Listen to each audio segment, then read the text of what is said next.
The snow pressed against the little cabin with a hunger of its own, a ceaseless white veil that blurred the world beyond the frosted windows.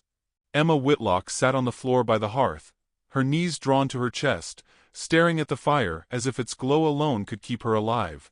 The logs were dwindling, no more than brittle scraps left in the wood box. She had not eaten since yesterday morning, unless a crust of stale bread could be called a meal, and the weakness in her hands betrayed her every time she tried to steady the iron poker.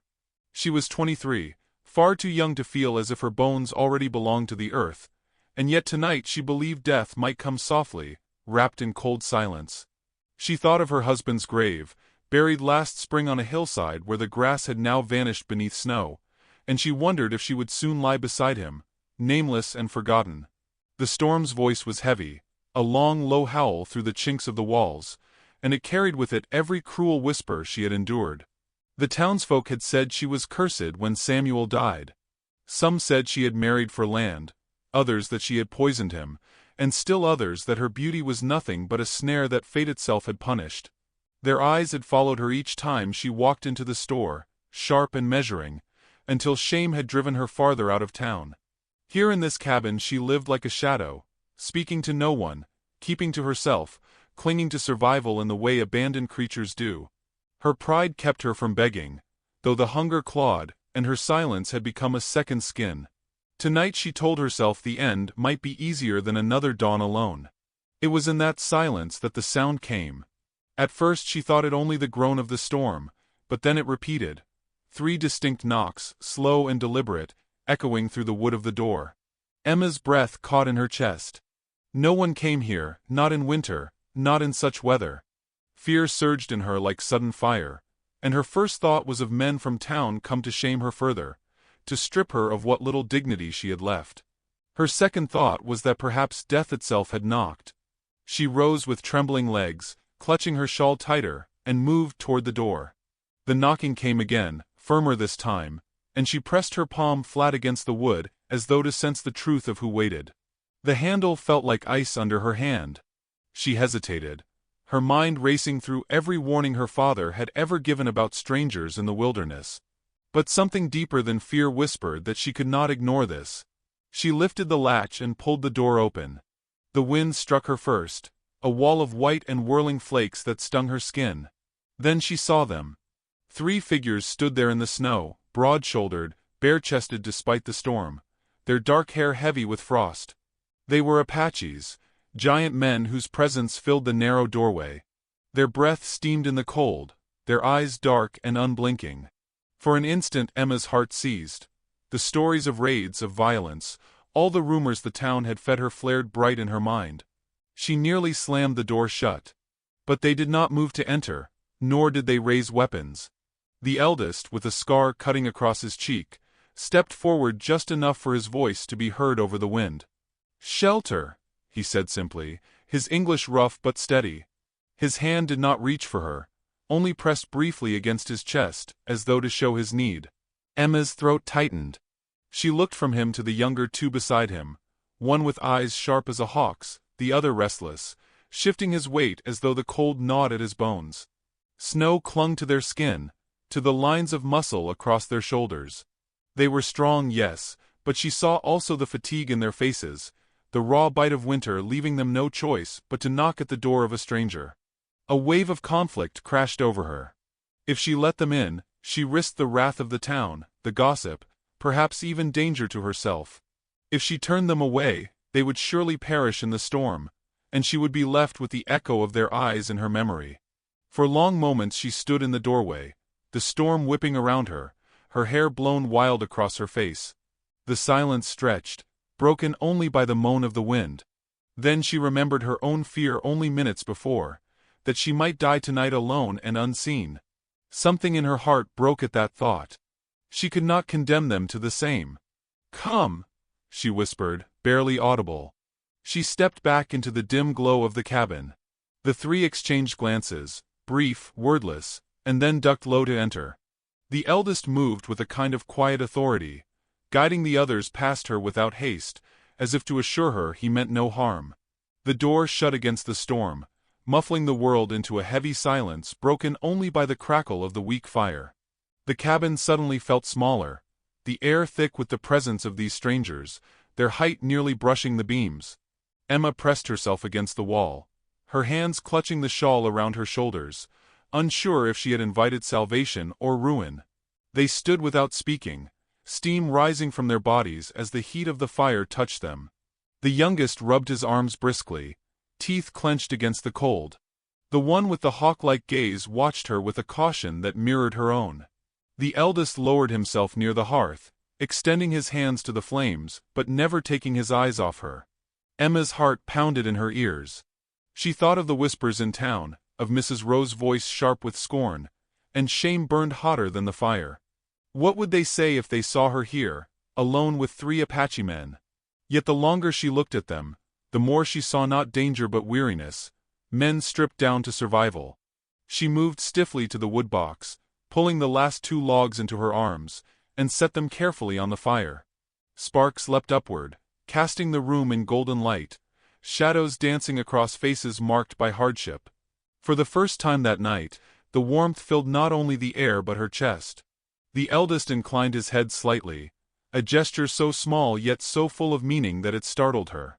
Gratitude without words. Respect where she had expected only demand. It was enough to make her eyes sting. Emma sank onto the bench by the table, her body trembling from more than the cold. She could not yet speak. They could not yet explain. But the silence between them was no longer empty. It was a fragile bridge, built on the thin thread of mercy. The storm raged outside, battering the walls, but within the cabin there was only firelight, breath, and the steady knowledge that none of them would face the night alone. Still, fear did not leave her. Fear lingered in the space between each heartbeat, whispering of what tomorrow might bring. Yet beneath it, a different voice began to rise, softer, steadier, telling her that sometimes survival itself was the first act of trust. She folded her hands in her lap, her gaze fixed on the flames, and though her lips barely moved, she whispered a prayer she had not dared speak in months. "Let this not be my end." The fire crackled in answer, and when she lifted her eyes she found all 3 of them watching her. Not with hunger, not with threat, but with the same raw plea that had carried them through the snow to her door. In that shared look, something passed between them, an unspoken vow that the night would not take them. Emma lowered her gaze, the heat rising in her cheeks, but her heart felt steadier than it had in many winters. She had opened the door once, and though she did not yet know what it would cost her, she did not regret it. Emma woke to the creak of the rafters, and the faint light of dawn bleeding through frost-rimmed glass. The storm had dulled to a hush, snow settling heavy against the cabin walls. Her eyes went first to the hearth where the fire still smoldered, then to the 3 forms stretched on the floorboards, close enough to the heat that their breath rose in steady plumes. They looked less like intruders in that moment, more like weary men claimed by exhaustion, their stillness softened by sleep. She pulled her shawl tighter, and tried to steady the drumbeat of her heart. The air smelled of wood smoke and damp leather. One of them, she thought the youngest, shifted in his sleep, turning his face toward her. She caught the line of his jaw, the tension even in slumber, and a rush of unease stirred in her chest. She turned away quickly, ashamed of her own gaze. She should feel only fear, and yet something quieter settled beneath it, a recognition of need. They had come to her door with nothing but desperation, and in giving them a place by the fire, she had entangled her fate with theirs. The eldest stirred first. He rose to a seated position, dark hair falling forward, and studied her without a word. His eyes were not demanding but searching, as though weighing her courage against her fear. She could not look long before glancing away, fussing with the kettle as though she had something to offer. In truth, she had almost nothing.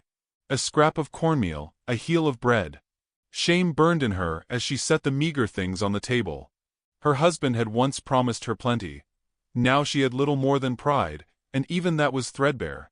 Without asking, the eldest crossed the room to his own pack, and drew out a strip of dried meat. He set it on the table beside her bread. The gesture was simple, but it struck her with such force that her throat tightened. She thought of the townsfolk who looked at her with pity or scorn, but never offered help.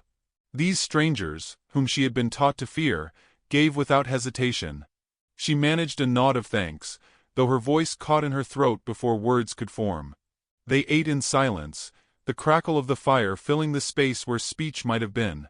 Emma felt their presence like a weight in the room, yet not an oppressive one, more the weight of eyes upon her, of lives brushing close to hers. She thought of the town and how tongues would wag if anyone knew.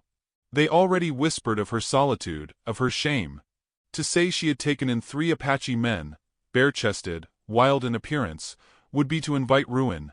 Later, when the snow relented, she stepped outside to gather what little kindling she could find. The air bit at her lungs, but it was the stillness that chilled her most. Across the white fields, a rider moved at a distance, his figure stark against the drifts. He slowed when he saw smoke rising from her chimney. She knew at once what that meant. The town would hear of it before nightfall. Her stomach knotted with dread. By afternoon, she forced herself to town for flour. The trip was bitter, the snow clinging to her skirts, but it was the eyes that cut deepest. Inside the store, the gossip had already taken root. Mrs. Agatha Rowe's voice carried sharp as a crow's cry. 3 of them, I heard. Savages in her cabin, and she alone with them. Mark my words, nothing good comes of that. The other women clucked their tongues, some with pity, most with venom. Emma kept her head bowed, clutching the sack of flour, but the heat of their stares burned her neck. She wanted to shout that she had only done what mercy demanded, but shame sealed her lips. Sheriff Vernon Harlow stood near the door, arms crossed, his weathered face unreadable. When Emma passed, his eyes lingered. Not hostile, not kind, but heavy with warning.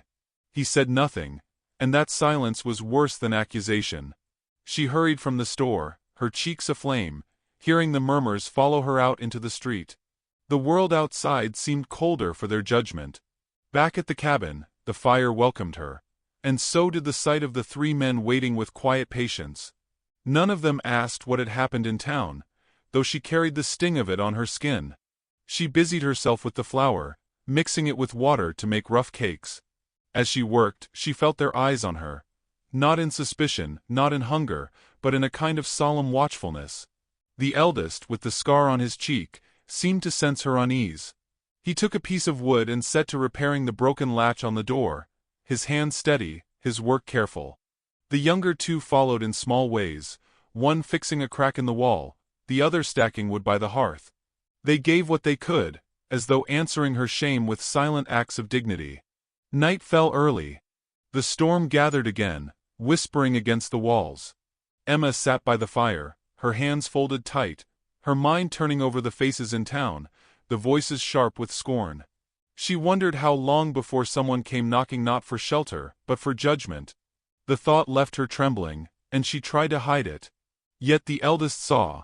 He rose and draped a heavy blanket across her shoulders, his hand steady but brief, leaving no trace but warmth.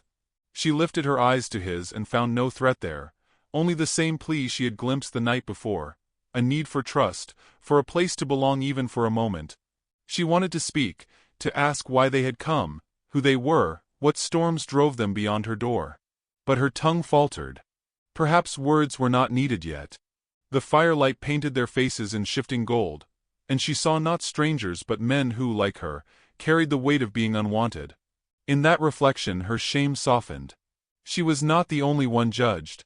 Outside, the wind rose, carrying with it faint echoes of voices.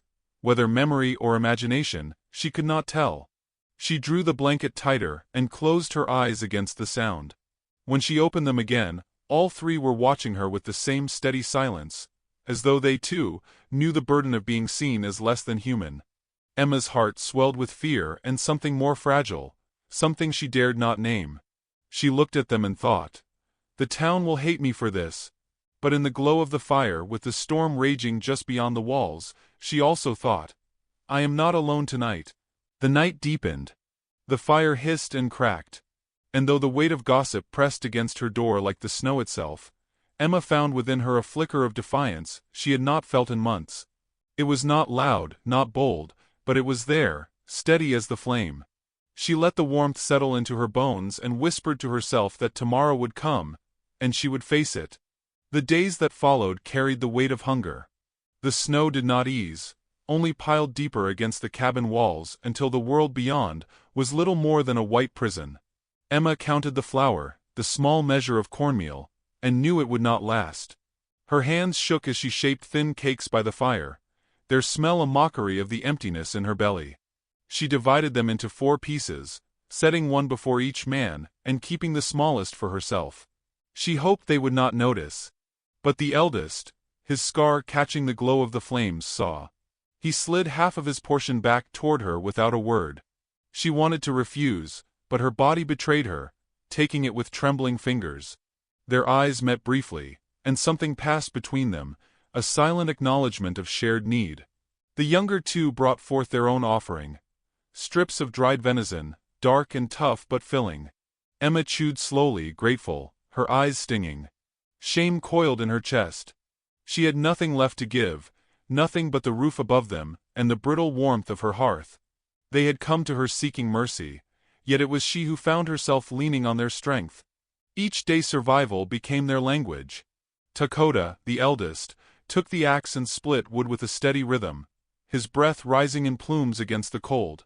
Emma watched from the doorway, her shawl tight around her shoulders, marveling at the surety of his movements. The sound of the blade sinking into frozen logs was both frightening and comforting, a reminder that strength could be turned toward protection rather than harm. When he carried the cut wood inside, he placed it near the hearth without lifting his eyes, as though he wished to make the offering without drawing attention. Nayati, the one with hawk-sharp eyes, turned his hands to mending. He patched the roof where snow seeped through, nailed loose boards, and stuffed rags into the cracks of the walls. His silence was heavy, but Emma felt its weight less as days passed. There was gentleness in his caution, as though he measured each action carefully to avoid frightening her. Once, when she struggled to lift a bucket of water from the melting pot, he stepped forward and took it from her hands. Their fingers brushed, quick as a spark, and she drew back, her face burning. He said nothing, only set the bucket down as though it were the most natural thing in the world. Koanna, restless and younger, taught her to set snares in the thicket just beyond the cabin. Together they braved the snow, his hands steadying her when she stumbled. She felt foolish, clumsy in the drifts, but he showed patience, crouching low to demonstrate how to tie the wire, how to mask the scent. When they returned with a rabbit struggling in the trap, Emma's stomach knotted at the sight, yet hunger urged her to harden her heart. Koanna killed it swiftly, with reverence more than cruelty, and when they cooked it over the fire that night she tasted something she had not felt in months: relief. Evenings were quiet. The men spoke little, their words in a tongue she only half understood, but their gestures told more than speech. They left her the place closest to the fire. They never reached for her or crowded her, though the cabin was small. Their restraint, their careful distance, grew into a fragile trust. Emma felt herself breathing easier, though unease never wholly left her. She knew the world beyond would not forgive what happened inside these walls. One evening, as the snow fell with a softness that belied its weight, Emma sat sewing a tear in her dress. The thread was thin, the fabric worn, yet her hands moved with practiced care. She sensed eyes on her, and looked up to find the 3 watching. Not with desire, not with scorn, but with something steadier, as though the simple act of mending cloth was to them a sign of endurance. Heat rose in her cheeks, and she bent lower over her work. When the needle pricked her finger, a bead of blood welled bright against pale skin. Before she could wipe it away, Dakota reached across the table, offering a strip of cloth. Their fingers brushed again, and this time she did not pull back so quickly.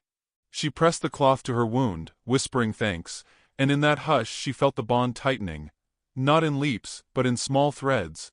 Yet shame was never far. On her next trip to town for salt, whispers followed her like shadows. She heard Mrs. Rowe's voice behind her.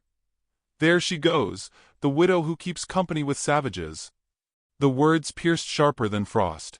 Emma's hands shook so badly, she dropped the tin she carried, and laughter rippled from the women nearby. She gathered it quickly, cheeks blazing, and fled the store. The ride home was long and bitter. When she reached the cabin, she stood outside a moment, clutching her shawl, afraid they would see the humiliation written on her face. But when she entered, she found the men at work, Koanna stirring the fire, Nayati carving a handle for the axe, Dakota stacking the last of the wood. They looked up at her with quiet acknowledgement, no questions, no judgment. Something in her heart cracked open. For the first time in months, she felt safer here, with those the world despised, than in the town she had once called her own. That night, she could not sleep. She sat by the fire, watching its glow fade to embers, listening to the slow breathing of the men nearby. A thought pressed into her chest like a blade. She was no longer alone.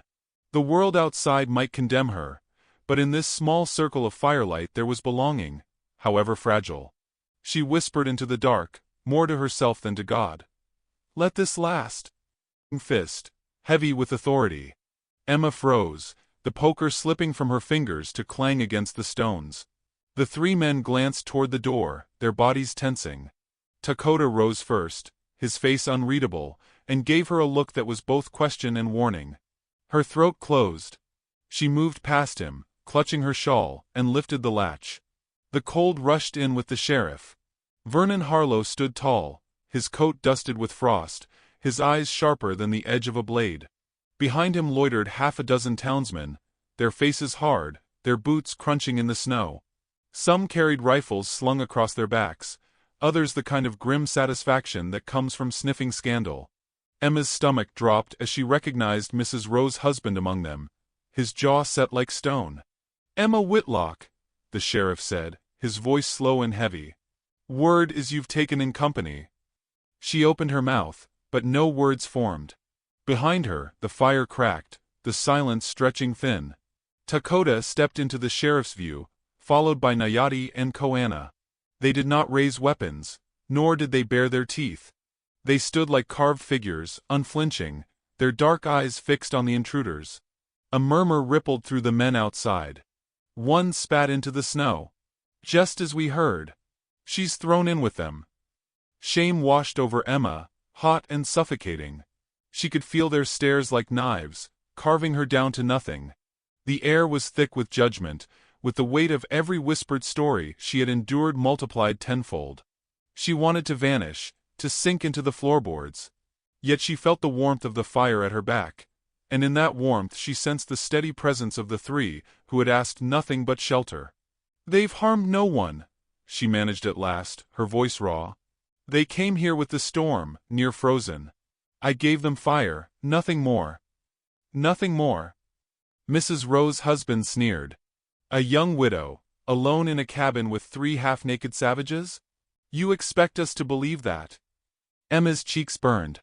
Her lips parted but no defense came. Every word seemed feeble in the face of their certainty. She looked to the sheriff, hoping for a scrap of mercy. His eyes, weathered by years of carrying the law, flickered with something. Hesitation, perhaps. But he said only, "It ain't right, Emma. Folks are stirred up. They want these men gone." Dakota moved then, slow as a mountain shifting. He stepped forward, raising his hands slightly, palms open to show peace. His gaze locked on the sheriff's, steady and unyielding. In the stillness of that gesture, Emma felt her shame collide with dignity. He would not beg, nor would he lash out. He stood as if to say, "We are men, not beasts." Her breath caught. Something in her snapped. The long chain of silence she had worn since Samuel's death, the weight of whispers that had bent her spine. She stepped forward until she stood beside Dakota, her shoulders squared though her heart thundered. "They saved me," she said, the words trembling but clear. "When I had nothing, when no one in town cared if I froze or starved, they shared what little they had. I won't see them driven out into the snow." Gasps broke among the men. One swore under his breath. The sheriff's jaw tightened, his eyes narrowing as though gauging the strength in her voice. For a heartbeat, no one moved. The world seemed to hold its breath. Then the sheriff turned, surveying the faces of the townsmen. "Go on home," he said, his voice low but firm. "There'll be no trouble here today." "What?" Rowe barked. "You'd let this stand? You'd let her shame us all?" The sheriff's eyes cut to him, hard as flint. "I said go home." Murmurs rose, angry and dissatisfied, but one by one they turned away, trudging back through the snow with curses muttered under their breath. Only the sheriff lingered, his gaze heavy on Emma. At last he spoke. "You've made your choice, Emma Whitlock. I hope you know what it'll cost you." Then he pulled his coat tighter and stepped into the white silence, leaving her with the sound of boots fading into distance. Emma closed the door slowly, her hands trembling against the wood. The latch clicked into place, and with it came a rush of air, as though she had been holding her breath for hours. She turned, pressing her back against the door, and met the eyes of the three men. They had not moved, had not spoken. But the firelight showed something softer in their faces, a recognition of her courage, however small. Her knees weakened, and she sank onto the bench. Tears welled hot and unbidden, spilling before she could stop them. She covered her face with her hands, ashamed of her own collapse after standing so firm. A shadow fell over her, and then the weight of a blanket settled across her shoulders. Takota's hand lingered only a moment, heavy and steady, before retreating. She drew the fabric close, her tears soaking into its weave. For the first time since Samuel's death, she felt she had spoken not as a widow, not as a woman beaten down by shame, but as herself. The price would be high, she knew the town's cruelty well. But as she lifted her eyes to the three silent figures before her, she also knew she was no longer standing alone. Outside, the snow began again, fine and relentless, whispering against the cabin walls. Emma stared into the fire, her breath unsteady, her heart both heavy and unburdened. The judgment had come, and though it had not yet destroyed her, she sensed it would return. Still, in the quiet that followed, she allowed herself to believe that strength could grow from such trials. She whispered into the flickering silence, barely loud enough for herself. "So be it." The storm returned with a vengeance, roaring down from the hills as though the sky itself sought to bury the earth in white silence. Emma stood at the window, watching snow whip across the fields, her breath clouding the glass. The sheriff's warning still rang in her ears. She had spoken her truth, yet it had only drawn the town's anger closer. She pressed her shawl to her chest, wondering how much longer the fragile peace could hold. Behind her, the three men moved about the cabin with the calm efficiency of wolves preparing for night, stacking wood, sharpening blades, checking the door's new latch. Their silence carried both patience and anticipation, as though they too knew judgment was not finished.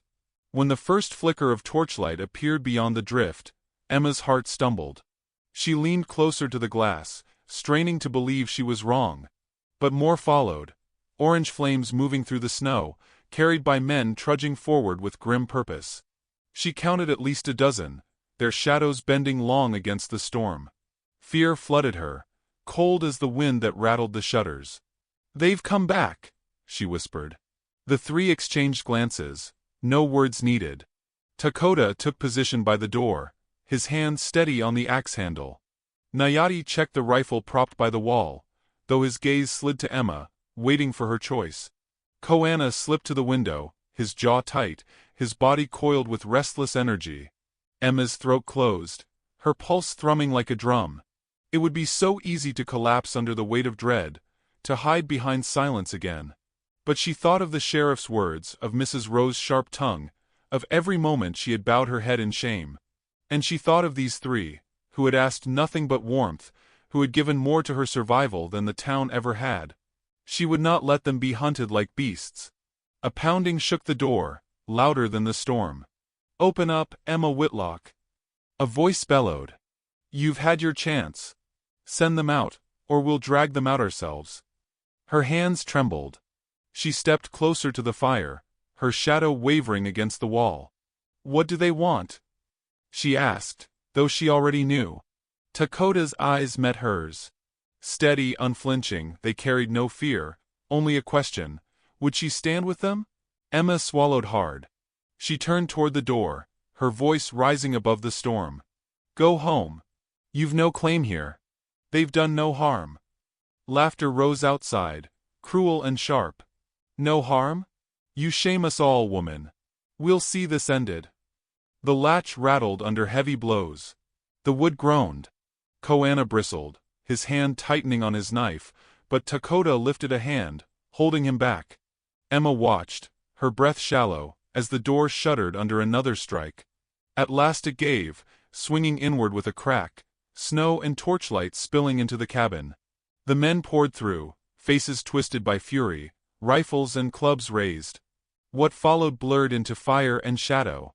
The Apaches moved not with rage but with restraint, their bodies a shield around Emma.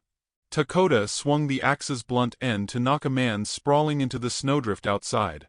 Nayati rested a rifle away, breaking it against the doorframe before shoving its wielder out into the storm. Koana darted like quicksilver, striking with the flat of his blade, never cutting deep but always driving the attackers back. Their strength was fierce, yet tempered, as if each act carried a vow not to take life unless forced. Emma pressed against the wall, terror rising in her throat. Flames guttered as a torch struck the floor, and she stamped it out with her skirts, smoke curling up into the rafters. A man lunged for her, eyes blazing with hatred, and for an instant she felt the old helplessness seize her. But before his hand closed on her arm, Dakota drove him back, his body a wall between them. Enough!